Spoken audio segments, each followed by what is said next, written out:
ಆತ್ಮೀಯ H16 news ವೀಕ್ಷಕರೇ, ನಾನು ನಿಮ್ಮ MI ಅಥವಾ ಮಲ್ಲಪ್ಪ ಜೋತವರು. ಈಗಂತೂ ಎಲ್ಲ ಮಾಧ್ಯಮ ಸುತ್ತ, ಅದರಲ್ಲೂ ಕನ್ನಡದ ಮಾಧ್ಯಮಗಳಲ್ಲೇ ಕಾಲು ತುಳಿತ ಸತ್ತವ್ರ ಬಗ್ಗೆ ಕರುಣೆ ಎಲ್ಲರೂ ವ್ಯಕ್ತಪಡಿಸ್ತಾ ಇದ್ದಾರೆ. ಆಡಳಿತಾರೂಢ, ವಿರೋಧ ಪಕ್ಷಗಳು, ಜೊತೆಗೆ ಮೀಡಿಯಾ. ಮತ್ತು ನಿಶ್ಚಿತ ಅದು ಮಾಡಲೇಬೇಕಾದ ಕೆಲಸ.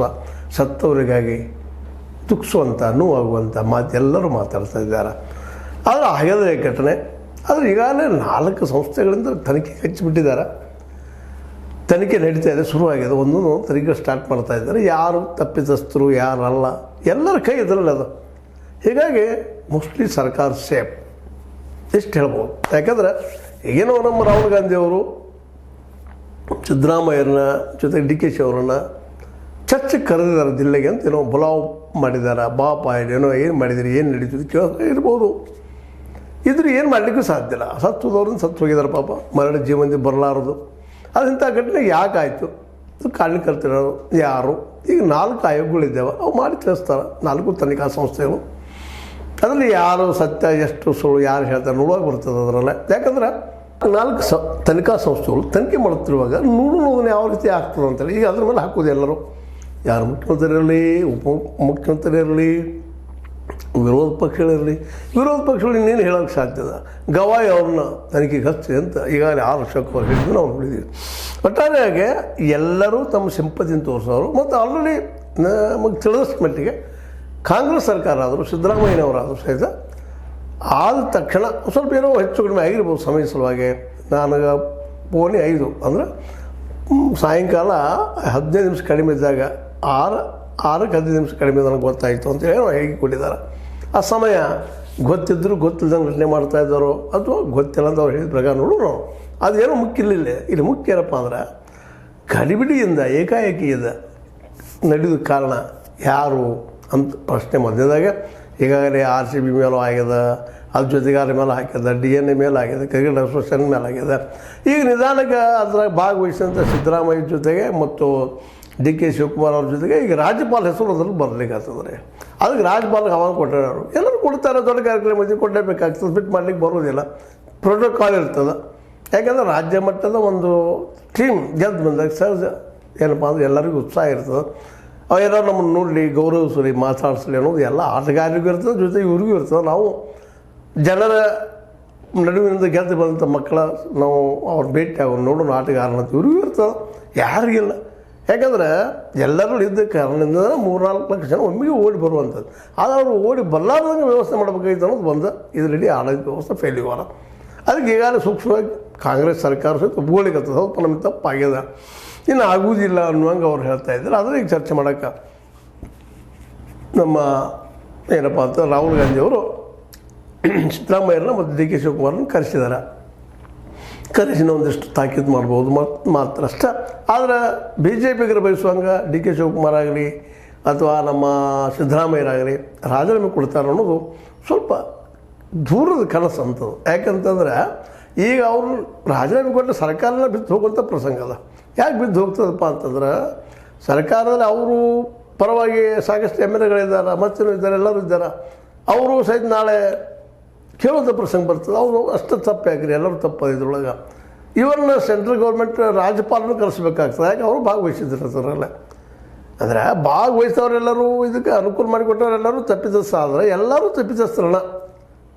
ಹೀಗಾಗಿ ಈ ಘಟನೆ ನಡೆದು ಅದ್ರ ಜೊತೆಗೆ ಜನರೂ ತಪ್ಪಿತಸ್ಥರಣ.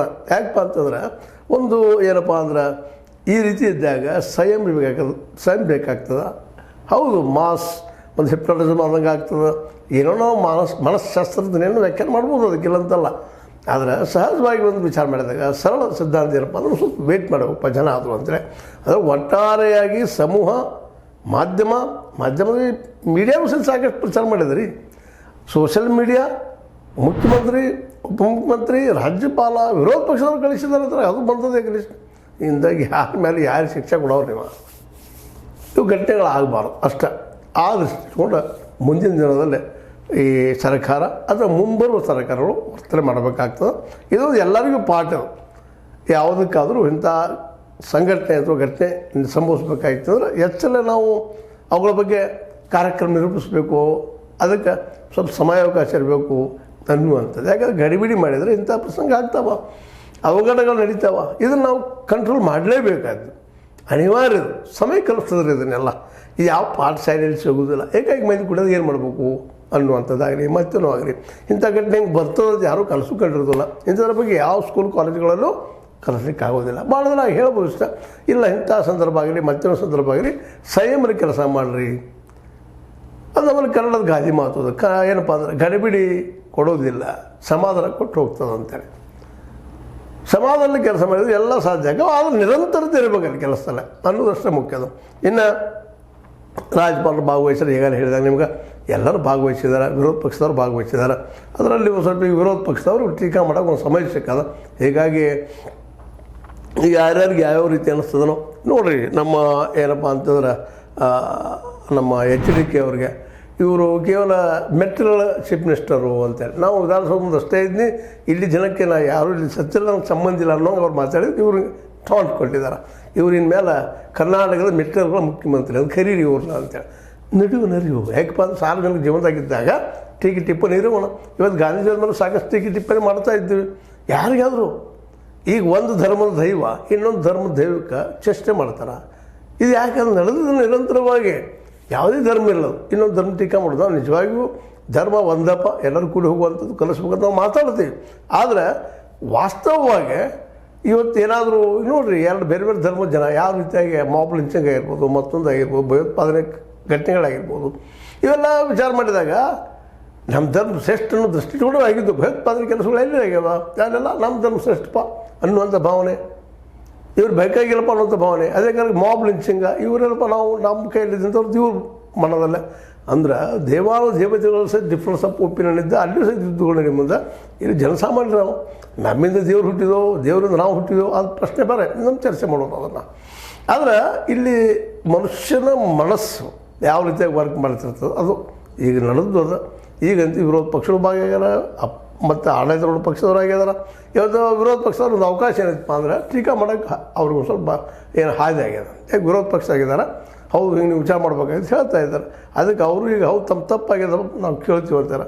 ಇಲ್ಲಿ ಶಿಕ್ಷೆ ವಿಷಯ ಬಂದಾಗ ಇವರೆಲ್ಲರೂ ಶಿಕ್ಷೆಗಾರರಾಗ್ತಾರೆ. ಅದಕ್ಕಾಗಿ ಇದೊಂದು ಏನಪ್ಪ ಅಂತಂದ್ರೆ ಇದು ಮಾಸ್ ಮಿಸ್ಟೇಕ್ ಅನ್ರಿ, ಮತ್ತೇನು ಅನ್ರಿ. ಸರ್ಕಾರ ಮಾತ್ರ ರಾಹುಲ್ ಗಾಂಧಿರು ಕರೆದ್ರು ಇದನ್ನ ಮಾತಾಡೋರು, ಮತ್ತೆಲ್ಲ ಸ್ವಲ್ಪ ಸಿಟ್ಟೆ ಮಾತಾಡ್ತಾರೆ. ಇದಾಗಬಾರ್ದಾಯ್ತು ಹಾಗೆ ಹೀಗೆ ಮಾತಾಡ್ಬೋದು ವಿನ ರಾಜೀನಾಮೆ ಕೊಡಿ ನೀವಿಬ್ಬರು ಅಂತೇಳಿ ಸಿದ್ದರಾಮಯ್ಯಗೆ ಮತ್ತು ನಮ್ಮ DK ಶಿವಕುಮಾರ್ ಅವ್ರಿಗೆ ರಾಜೀನಾಮೆ ಕೊಡಿ ನೀವಿಬ್ಬರು ಅನ್ನೋದು ಮೋಸ್ಟ್ಲಿ 99.9 ಅಥವಾ 100 ಇಲ್ಲ ಅಂತಂದ್ರೆ ಅಡ್ಡಿ ಇಲ್ಲ. ಯಾಕಂತಂದರೆ ಒಂದಿಲ್ಲ ಸರ್ಕಾರ ರಾಜೀನಾಮೆ ತೊಗೊಂಡ್ರು ಸಹಿತ ಸರ್ಕಾರಕ್ಕೆ ಎಲ್ಲ ಹೆಸರು ಬರುವಂಥದ್ದು. ಮತ್ತು ಇನ್ನಷ್ಟು ಜೋರಾಗಿ BJP ಇವರು JDS ಇನ್ನಷ್ಟು ಟೀಕಾ ಮಾಡಲಿಕ್ಕೆ ಶುರು ಮಾಡಿಬಿಡ್ತಾರೆ. ಅವ್ರಿಗೆ ಪಾಪ ಟೀಕಾ ಮಾಡೋದು, ನಾವು ಕೇಳಿದ್ದು ಸಿಕ್ತಪ್ಪ ಯಶ ಅಂತೇಳಿ ಮತ್ತೇನೋ ಆಗ್ಬೋದು. ಅದಕ್ಕಾಗಿ ಕರೆಸಿದ್ದು ಒಂದು ಸಮಾಧಾನಕ್ಕಾಗಿ ಜನಸಾಮಾನ್ಯರಿಗೆ ಹೋದಪ್ಪ ನಾವು ಎಲ್ಲರೂ ಮಾಡ್ತಾಯಿದ್ದೀವಿ, ನಮ್ಮ ನಾಯಕರಿಗೆ ಬಿಟ್ಟಿಲ್ಲ ನಾವು ತೋರಿಸುವಂಥದ್ದು. ಅದೇ ಕಾಲಕ್ಕೆ ನಾಯಕರಾದರೂ ಸಹಿತ ಸಿದ್ದರಾಮಯ್ಯರಾದರೂ ಸಹಿತ ಈಗಾಗಲೇ ಅನೇಕ ತನಿಖಾ ವ್ಯವಸ್ಥೆಯನ್ನು ಮಾಡಿದ್ದಾರೆ. ಅದ್ರ ರಿಸಲ್ಟ್ ಬರೋದು ಸ್ವಲ್ಪ ಲೇಟ್ ಆಗ್ಬೋದು. ಮತ್ತು ಆಲ್ರೆಡಿ ಈ ಒಂದು 11 ಕುಟುಂಬಗಳಿಗೆ ಯಾರು ಪಾಪ ತಮ್ಮ ಮಕ್ಕಳನ್ನ ಕಳ್ಕೊಂಡಿದ್ದಾರೆ ಅವರಿಗೆ ಈಗಾಗಲೇ 25 ಲಕ್ಷ ಕೊಡುವಂಥ ಘೋಷಣೆ ಮಾಡಿದ್ದಾರೆ. ಇವೆಲ್ಲ ಕಾರಣದಿಂದಾಗೆ ಮೋಸ್ಟ್ ಪ್ರಾಬಬಲಿ ಇದು ಇನ್ನು ಕೆಲವೇ ದಿನಗಳಲ್ಲೇ ಆಯಿತು ಇತಿಹಾಸದ ಪುಟಗಳಲ್ಲಿ ದಾಖಲಾಗಿ ಹೋಗಿಬಿಡ್ತಾರೆ. ನಿರ್ಭಯ ಹತ್ಯಾಕಾಂಡಿದ್ದಂಗೆ ನಿರ್ಭಯ ಘಟನೆ ಇವತ್ತು ಎಷ್ಟೋ ಜನ ಮರೆತು ಹೋಗಿಬಿಟ್ಟಿದ್ದಾರೆ. ಅವತ್ತು ಯಾವ ರೀತಿ ಇತ್ತಪ್ಪ ಇಡೀ ದೇಶ ತುಂಬ ಇಡೀ ಮಾಸ್ ಆಗಿಬಿಟ್ಟಿತ್ತು.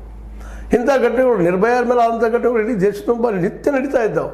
ಅದು ಯಾವ ಸೌಂಡ್ ಆಗಲಿಲ್ಲ, ಅದು ಭಾಳ ಸೌಂಡ್ ಆಯಿತು. ಯಾಕೆ ಅನ್ನೋದು ಬೇರೆ ವಿಷಯ, ಮತ್ತೊಂದು ಚರ್ಚೆ ಮಾಡೋಣ ಅದನ್ನು. ಇವತ್ತು ಅನೇಕ ಪಾಪ ದಲಿತ ಸಮುದಾಯಗಳಾಗಿರ್ಬೋದು, ದಲಿತ ಸಮುದಾಯ ಹೆಣ್ಮಕ್ಳ ಮೇಲೆ ಆಗಿರ್ಬೋದು, ಮತ್ತು ಬೇರೆ ಹೆಣ್ಮಕ್ಳ ಮೇಲೆ ಆಗಿರ್ಬೋದು, ಎಲ್ಲರ ಮೇಲೆ ಆದಂಥ ಎಷ್ಟೋ ಮುಚ್ಚಿಬಿಡ್ತೈತೆ ಪುಟಗಳಲ್ಲೇ. ಅದು ನಿರ್ಭಯ ಒಂದು ದೊಡ್ಡ ಪ್ರಮಾಣದಲ್ಲಿ ಆಯಿತು, ದೆಹಲಿ ಅಥವಾ ರಾಜಧಾನಿ ಮಟ್ಟದಲ್ಲಿ ಆಯಿತು, ಅದು ಮೇಲ್ವರ್ಣೆ ಜನ ಸಮುದಾಯದಲ್ಲಿ ಆಯಿತು ಅನ್ನೋದಕ್ಕೆ ದೊಡ್ಡದಾಯಿತು. ಮತ್ತೇನಾಯ್ತು ಇವತ್ತು ವಾದ ಮಾಡ್ತೀವಿ ನಾವು. ವಾದ ಮಾಡೋಕ್ಕೆ ಸಾಕಷ್ಟು ಸಾಧ್ಯಗಳಿದ್ದಾವೆ. ಯಾಕೆಂದ್ರೆ ಖಾಲಿ ಕೂತಾಗ ವಿಚಾರ ಬಂದೇ ಬರ್ತಾವೆ ರೀ. Idle mind is devil's workshop ಅಂತ. ಖಾಲಿ ಕೂತು ಮನಸ್ಸು ಅಜ್ಜಗಳು ಅರಮನೆ ಏನೇನು ವಿಚಾರ ಮಾಡ್ತಾ ಇರ್ತದೆ. ಅದೇನೋ ಆಗಿದೆ. ಈಗ ನಮ್ಮ ರಾಹುಲ್ ಗಾಂಧಿಯವರು CM ಸಿದ್ದರಾಮಯ್ಯರನ್ನ ಮತ್ತು ಜೊತೆಗೆ DK ಶಿವಕುಮಾರ್ ಅವ್ರನ್ನ ಕರೆಸಿ ತಾಕೀತು ಮಾಡ್ತಾ ಇದ್ದಾರೆ, ಈ ಮುಂದೆ ಹಿಂಗೆ ಆಗಬಾರ್ದು ಅಂತೇಳಿ. ಇದರಿಂದ ಸ್ವಲ್ಪ ಈ ಮಾಬ್ ಅಥವಾ ಅವ್ರ ವಿರುದ್ಧವಾಗಿ ಏನು ಬರ್ತಾಯಿದ್ದ ವಾತಾವರಣ ಸ್ವಲ್ಪ ಅದಕ್ಕೆ ಥಂಡ ಆಗ್ಬೋದು. ಅದು ಥಂಡ ಮಾಡಿಸುವಾಗಿನ ರಾಹುಲ್ರವ್ರು ಅವ್ರು ಕರೆಸಿ ಸುಮ್ಮನೆ ಒಂದಿಷ್ಟು ಜನರಿಗೆ ತೋರಿಸಿ ನಾವು ಕಾಳಜಿ ಮಾಡಿದ್ವಿ ಅನ್ನುವಂಥ ಒಂದು ಪ್ರಚಾರವನ್ನು ಪಡ್ಕೊಳ್ಳುವಂಥ ಒಂದು ಗಿಮಿಕ್ ಅಂತ ಮಾತು ಹೇಳ್ಬೋದು ವಿನ ಅದರಿಂದ ಏನು ಈ ಆಡಳಿತಾರೂಢ ಪಕ್ಷದ ಯಾರೂ ರಾಜೀನಾಮೆ ಕೊಡುವಂಥ ಪ್ರಸಂಗ ಬರಲಿಕ್ಕಿಲ್ಲ. ಮತ್ತು ಆಲ್ರೆಡಿ ಅದನ್ನು ನಿಧಾನಕ್ಕೆ ಪೊಲೀಸರನ್ನು ಹಾಕ್ತಾ ಇದ್ದಾರೆ ಅಂತೇಳಿ ಬಿ ಜೆ ಪಿಯವರು ಹೇಳ್ತಾ ಇದ್ದಾರೆ.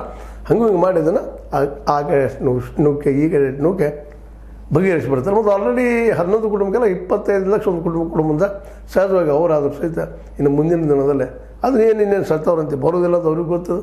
ಬಟ್ ಅಟ್ಲೀಸ್ಟ್ ಆ ಕುಟುಂಬಗಳಿಗೆ ಸಂತ್ರಸ್ತರಿಗೆ ಒಂದು ಅನುಕೂಲ ಆಯಿತು ಅನ್ನೋದು ಒಂದು ಸಮಾಧಾನ ಅವ್ರಿಗೂ ಇರೋದರಿಂದಾಗಿ ಮೋಸ್ಟ್ ಪ್ರಾಬಬ್ಲಿ ಮುಂದಿನ ದಿನದಲ್ಲೇ ಇನ್ನು ಯಾಕೆ 4 ಏನು ತನಿಖೆ ನಡೆಸಿದಾರೆ ಅವ್ರ ರಿಸಲ್ಟ್ ಏನು ಬರ್ತದೆ ಆದರೆ ಯಾರು ತಪ್ಪಿತಸ್ಥರು ಹಾಕ್ಯಾರ ಅಥವಾ ಆಗೋದಿಲ್ಲೋ ಅನ್ನೋದು ನೋಡ್ಕೊಂಡು ಮುಂದಿನ ಹೇಳ್ತಾ ಈಗ ಮಾತ್ರ ಸಿದ್ದರಾಮಯ್ಯ ಅವರಿಗೆ ಮತ್ತು ಡಿ ಕೆ ಶಿ ಅವರಿಗೆ ನಮ್ಮ ರಾಹುಲ್ ಗಾಂಧಿ ಅವ್ರ ಕರೆದ ಒಂದಿಷ್ಟೇನೋ ವಾರ್ನ್ ಮಾಡ್ತಾ ಇದ್ದಾರೆ ಸುದ್ದಿಗಳದಾವ ಮಾಡಿ ಸ್ವಲ್ಪ ತಪ್ಪು ಮಾಡಿದ್ರೆ ಇಷ್ಟೇ ಒಂದು ಸ್ವಲ್ಪ ಎಚ್ಚರಿಕೆ ಇರಲಿ ಅಂತ ಹೇಳ್ತಾ ಇದು ನಿಮ್ಗೆ ಲೈಕ್ ಆಗಿರ್ಬೋದು. ಲೈಕ್ ಮಾಡಿ ಶೇರ್ ಮಾಡಿ ಕಮೆಂಟ್ ಮಾಡಿ ಜೊತೆಗೆ ಸಬ್ಸ್ಕ್ರೈಬ್ ನಿಲ್ಲಿಸಬೇಡ್ರಿ. H60 ನ್ಯೂಸ್ ಅರ್ಥ ಸಿದ್ದರಾಮಯ್ಯ ಸತ್ಯದ ಕೈಗಳೇ ವಂದನೆಗಳು.